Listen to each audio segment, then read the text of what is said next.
Welcome to Brainbox. In previous sessions, we have discussed or we understood clearly that atoms are the smallest particles of matter and even atoms combine together to form molecules. So, what is a molecule? So, molecule is a combination of atoms, right? And even we discussed or we learned from the law of constant proportions that atoms always combine in simple whole number ratio or small number ratio to form molecules, right? And even this is also well known that atoms of different elements may combine or same elements may combine. So based on this, molecules can be of two types. So what are the two types of molecules? The two types of molecules are that the molecules of elements and the second one molecules of compounds. Okay, now the first thing, molecules of elements. So here if atoms of exactly same element combines to form molecules, then we call them as molecules of elements.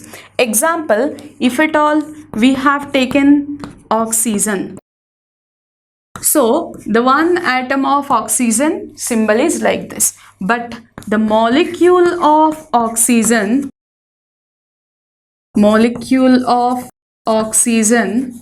is written like this. Then what do you understand from this? One molecule of oxygen is formed by the combination of two atoms of same element, in the sense oxygen. And similarly, if at all we write the molecule of nitrogen, the molecule of nitrogen is written as N2.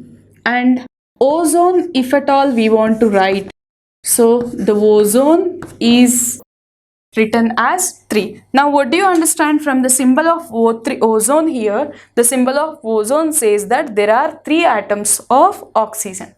Okay, similarly if at all we write phosphorus, so phosphorus is written as P4, right? And in all these cases, see, atoms of same element are combining to form the molecules, but they may be combining of different number, right? And this number, whatever the number of atoms combined here to form the molecules in the molecules of elements, we use it to call it as atomicity. So what is atomicity? The number of atoms present in given molecule of an element. For the given molecule of an element, how many atoms are present? That number is known as atomicity. For example, what is the atomicity of oxygen? 2. Atomicity of nitrogen? 2. Atomicity of ozone? 3. And the atomicity of phosphorus? 4. Right? So, atomicity of sulfur I am writing here, and the atomicity of sulfur is 8. Okay, so you can have a look at all these examples. So in all these examples, the atomicity is clearly visible here, right? And the atomicity of sulfur is 8, I am saying. Means how do I write the molecule of sulfur? The molecule of sulfur can be written as S8. Right? So this is about the molecules of elements. Similarly, we go with the molecules of compounds. So in the molecules of compounds, atoms of different elements will combine. Right? So atoms of different elements, and that too they have to combine in a small whole number ratio. Then the example we will take about ammonia. Right? Now in ammonia, one atom of nitrogen and 3 atoms of hydrogen has to combine so that they are forming the compound ammonia. So if at all we use the word compound, its meaning is that atoms of different elements have combined. And if we use the word element, its meaning is that atoms of same element combined to form molecule, right? Similarly, we can get different examples like this. See, H2SO4 is called as a compound. Now, why we call H2SO4 as a compound? That is because here 2 atoms of hydrogen, 1 atom of sulfur and 4 atoms of oxygen. 2 atoms of hydrogen, 1 atom of sulfur and 4 atoms of oxygen have combined to give one molecule of H2SO4, sulfuric acid. And similarly, if at all we want to explain about CaCO3, CaCO3 is known as calcium carbonate.